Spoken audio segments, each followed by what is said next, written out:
I was told at the beach if I dug a hole deep enough, we would reach China. Our bill reduces inflation. It will, in fact, have a minimal impact on inflation. I'm not worried, but I'm concerned. Who knows if today's show is going to work? Sorry, we've had some technical difficulties this morning, but who has more technical difficulties is the American people with this new massive spending bill that Senate Democrats just passed. Also, Joe Biden has some big China/Taiwan problems with Nancy going there, and then now surrounding the island. Let's see what else. Oh, North Korea is possibly sending troops to Russia to aid in their war with Ukraine. Ukraine invited China in to help them rebuild. Holy cow. Whole lot going on. All that and more coming up on this episode of Daily Caller. My name is Jobob. Daily Caller Live starts right now. Here we go. That might be the only brown guy on earth named Jobob. That is actually her name, Jobob. Ooh, live. Still from my parents' house, where this is a very difficult thing to pull off every morning. So I appreciate you tuning in as we are late yet again. But you know what? We're trucking along and keeping it moving. If the stream dies, I apologize for that. We've had some internet difficulties, among many other things, but which is good because we're saving a bunch of stuff for tomorrow to talk about. Let's see. What's the first thing to get to? You probably heard about this massive spending bill that Democrats pushed through the Senate yesterday on a 50-50 vote, with Vice President Kamala Harris being the president of the Senate, breaking that tie. They're going to spend a ton more money, and that's there's really no way of getting around that.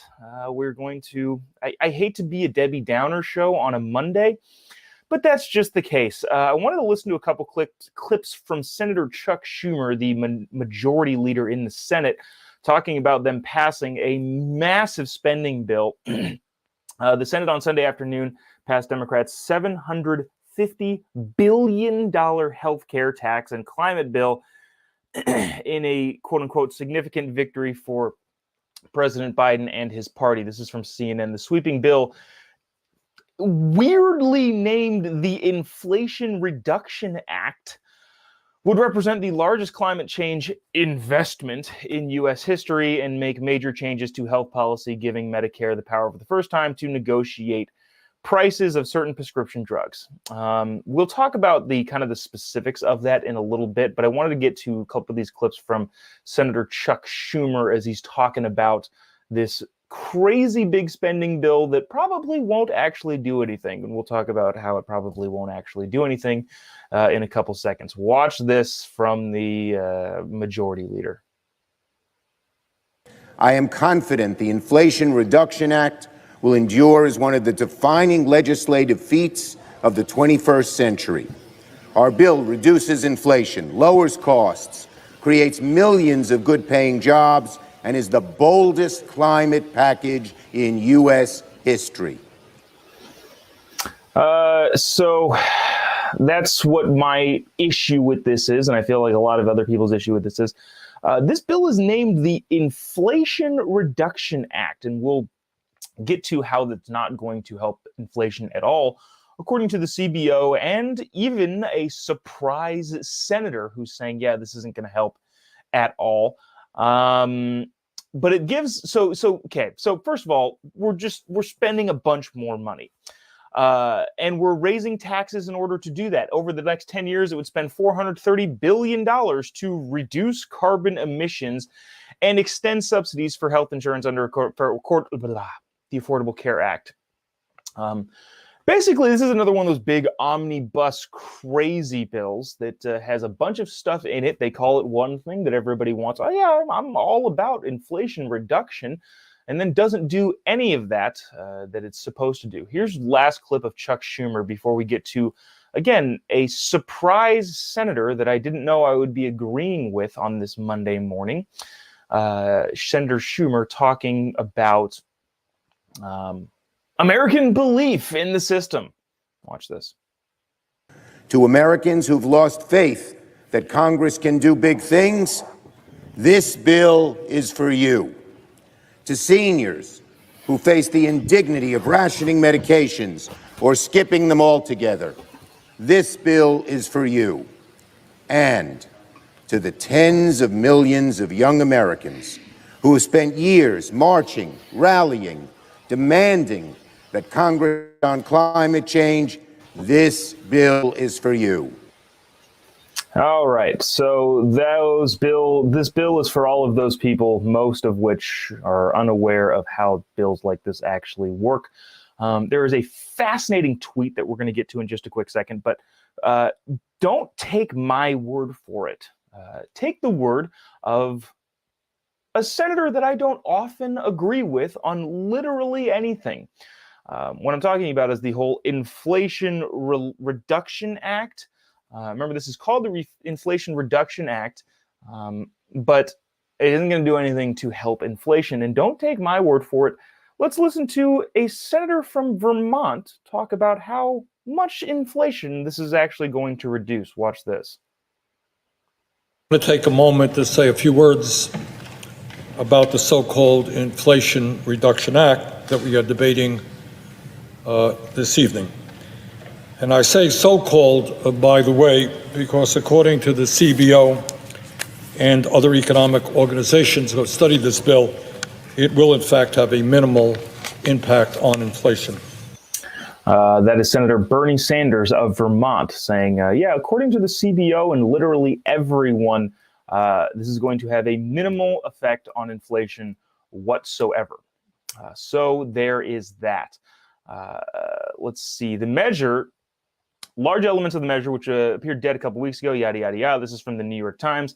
Inject nearly $400 billion into climate and energy programs. Now, we're going to go big on the whole climate and energy programs tomorrow because, one, we'll probably have a little bit better of a setup with, I don't know how this is streaming. Everything seems choppy on my end. The Wi-Fi doesn't work. And I don't want to complain about things, but given these circumstances, this has been extraordinarily frustrating having to do this not in the studio. But we're going to go big on those tomorrow. But I did want to point out a couple things. Obama, if you recall, had an $80 billion clean tech program that not only didn't work, but produced the biggest scandals of his presidency. Do you remember the company Solyndra by any chance?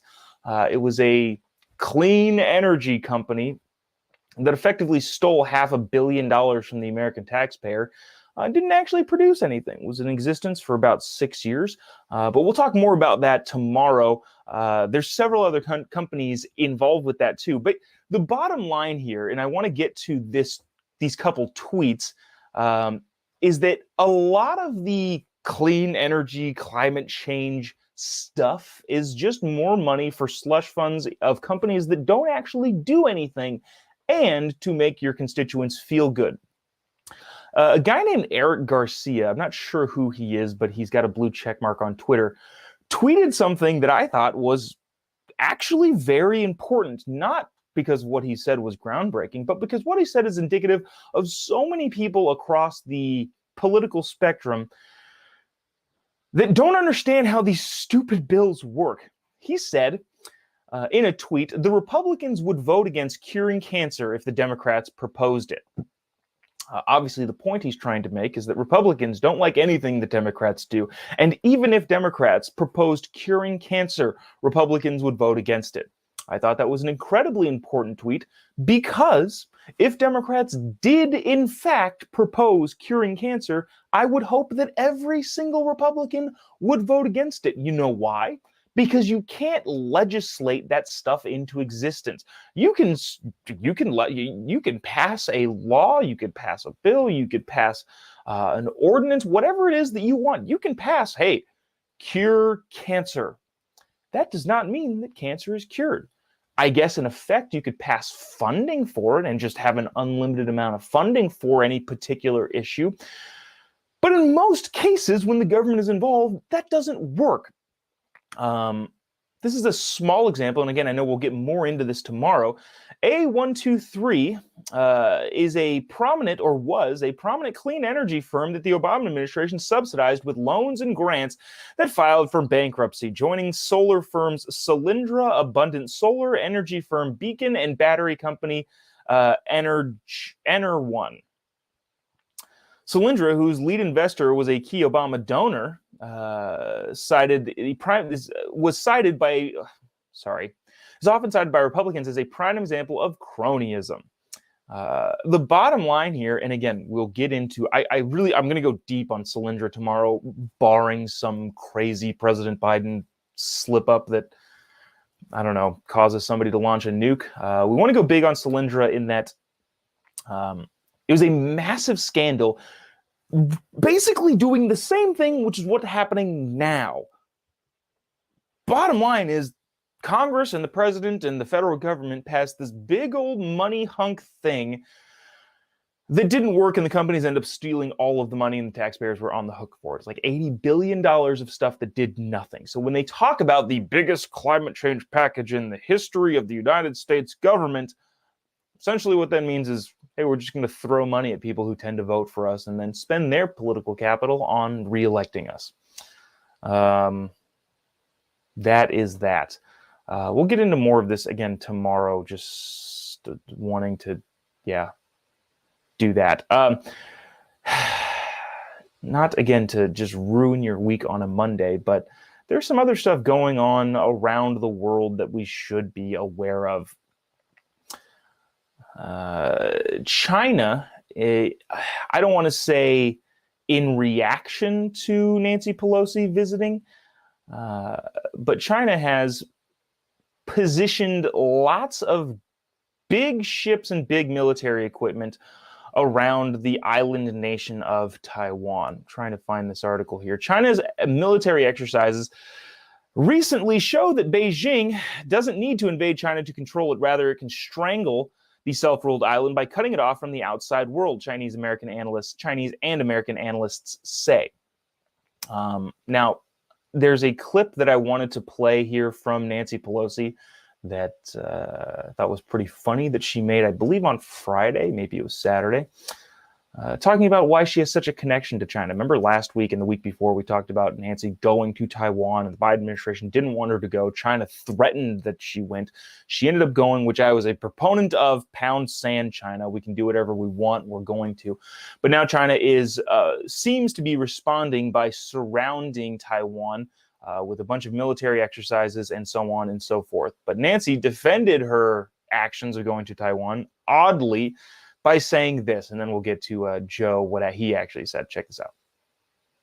When I was a little girl, I was told at the beach if I dug a hole deep enough, we would reach China. So we've always felt a connection there. Nancy Pelosi saying that when she was a little girl, the reason she has such a connection to China is that when she was a little girl, she was told at the beach, if she dug a hole deep enough, she would reach China. Cool. Sick platform to spout your foreign policy on, or to state your foreign policy on. But check this out. This is Joe Biden. He was asked when getting off Marine One the other day about, hey, are you worried about China? Here's what he said, kind of nonsensical, doesn't really make sense. I wanted to couple this back with another clip of him a couple of years ago, but lo and behold, technical difficulties as we again are out of the studio and have been for a while. So I didn't get that on here, but check this out. This is Joe Biden being asked, hey, are you concerned about the impending war between two very important countries in Southeast Asia? Check this out. Mr. President, how worried are you about the situation in Taiwan? Because China is kind of keeping a bit of a grip around the whole island now. I'm not worried, but I'm concerned that they're moving as much as they are. But I don't think they're going to do anything more. I think it was a wise move of the speaker to go to Taiwan. That was her decision. Are you still going to do student loans this month? So there's the president. Lots of different components to what he just said there. He's not worried, but he is concerned. He doesn't think they're going to move in any further, but he also didn't think the Taliban would take over Afghanistan as long as they did. He also didn't think Russia would actually invade Ukraine. He also didn't think a lot of things on foreign policy. I forget who the guy is. It was, the name will come to me as soon as we're off the air. But one of your big military officials in a book a long time ago said Joe Biden has been wrong on literally every foreign policy decision he's ever made. He was the only guy in the Obama cabinet to say, I don't think we should go get Osama bin Laden right now. He's been wrong on pretty much every foreign policy issue he's ever made. So this is somewhat concerning to the rest of the free world when Joe Biden doesn't necessarily think that China is going to do anything further. Who knows whether or not that's possible.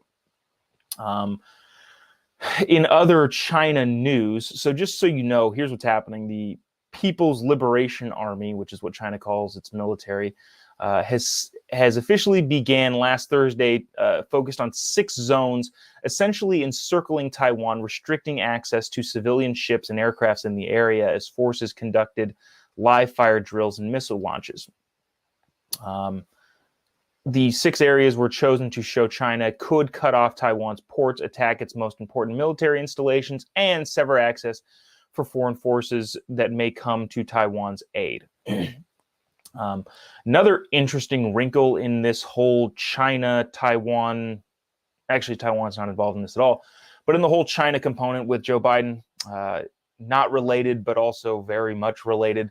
Ukrainian President Volodymyr Zelensky urged Chinese leader Xi Jinping to hold direct talks, noting Beijing has not replied to such requests since Russia has invaded his country some 5 months ago.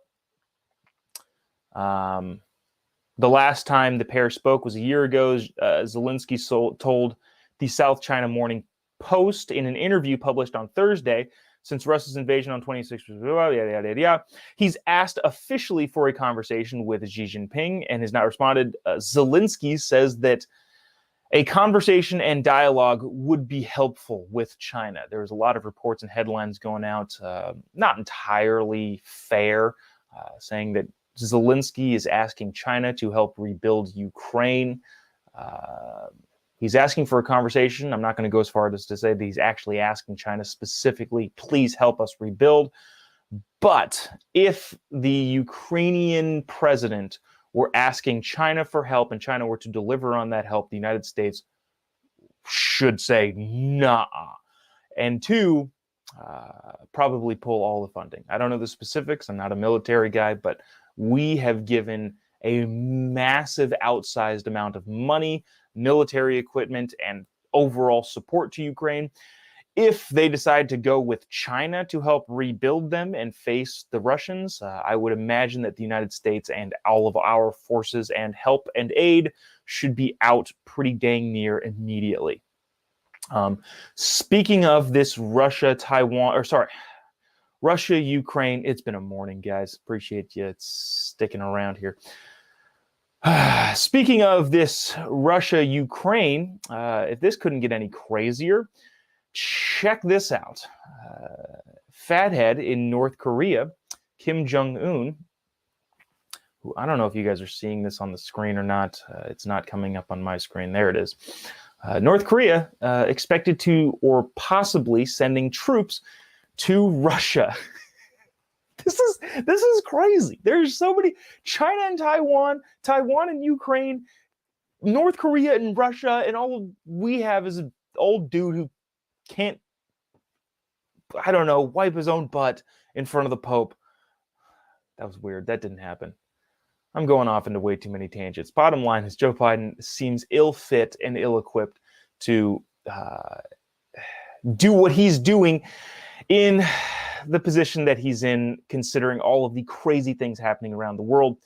Russia's Vladimir Putin could accept 100,000 North Korean troops to augment fighting forces in Ukraine, Russian state TV reported to the New York Post. Prominent Russian defense expert and Russian state TV host, something Igor, some long Russian name, told viewers that North Korea offered volunteers to come to take part in the conflict, according to the New York Post. If North Korea expresses a desire to meet its international duty to fight against Ukrainian fascism, we should let them, says Russian state TV. North Korea's alleged offer follows recent reports that heavy Russian losses in the war of Ukraine, yada, yada, yada. Basically, Russia's getting their butts handed to them in several places. And by that, I mean proportionate to what was expected. Russia was expected to roll through the entire country. That is not what's happened. They appear to have a terrible strategy when it comes to things. They don't have the forces. They don't have the will to do what it is that they're doing. And so North Korea is saying, hey, we'll send you some troops in exchange for North Korean troops. Russia has offered grain and energy, the Daily Mail reported. Additional forces would likely be deployed in the separatist eastern republics of Ukraine to bolster Russian forces in the region. Bottom line here is North Korea possibly could be sending 100,000 troops to aid Russia in Ukraine in exchange for grain, because North Koreans don't have anything to eat, and energy, because they need energy. So there's that. There's a little bit more to that story, but that's not, I don't know. That is what it is. I wanted to get to this wrapping up here in this tumultuous Monday. This is the CDC guidelines. I don't even know why I'm doing this. This is a ridiculous thing to have to read, and I'm going to try and self-censor because of how a lot this is. Have monkeypox? This is a Fox News headline, if you're just listening to this. I don't want to read this. Have monkeypox? The CDC advises no sex, but self-pleasurement, again, self-censoring here, 6 feet apart, or virtual copulation reduces risk. This is from the CDC. Remember the all-powerful CDC that was a proponent of shutting everything down, making everybody take shots, all of the things. I have so much of this that I feel so uncomfortable reading. If you or your partner, this is from the CDC, Center for Disease Control. If you or your partner has monkeypox, the best way to protect yourself and others is to avoid relations of any kind. And then it lists all of the ways that you could do that. Again, this is from the CDC. I don't want to read any of this. And do not kiss or touch each other's bodies while you are sick, especially any rash, says the CDC. Do not share things like towels, fetish gear, intimate toys, and toothbrushes.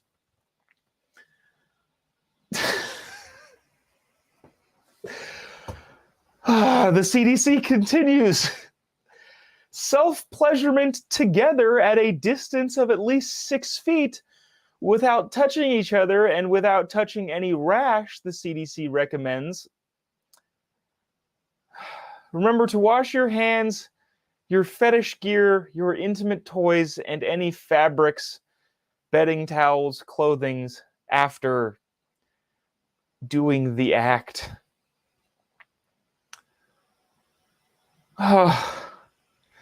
Consider copulation. This is again from the CDC. This is so terrible to read.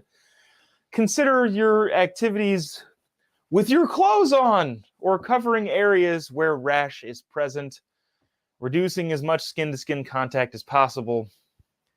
If the rash is confined to your areas, your back areas, condoms may help. However, condoms alone are not likely to prevent monkeypox. I hope this is finished. Let me scroll down. All right, that's it. That's all we're going to do. I'm going to post this link on Twitter, but you can read it for yourself. The CDC has lost its mind. Also, if you have to say this sort of stuff, how effective is your other marketing ploys?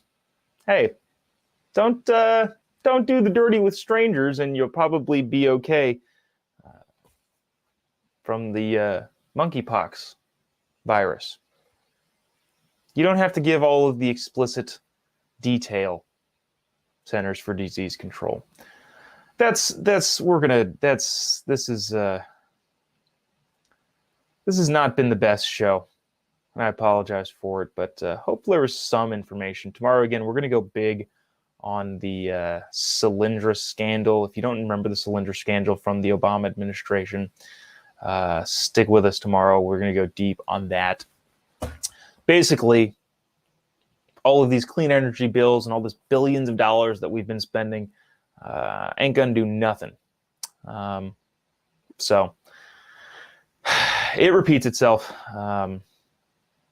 Time and time again, the government spends money and doesn't do anything. So we're going to go big on that tomorrow, as well as dig into a little bit more of this bill from the Senate that is expected to pass the House this week and go headed to Joe Biden's desk, in which we will spend $750 billion to do effectively nothing.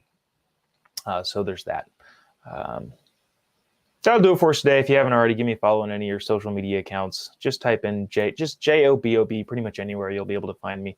We will see you tomorrow. Hopefully, a little bit more put together. This has been a rough week. Last week here with the Daily Caller. We'll be back into the studio eventually, but appreciate you sticking around and tuning in. We'll see you tomorrow, same time, different place. See you then. God bless America.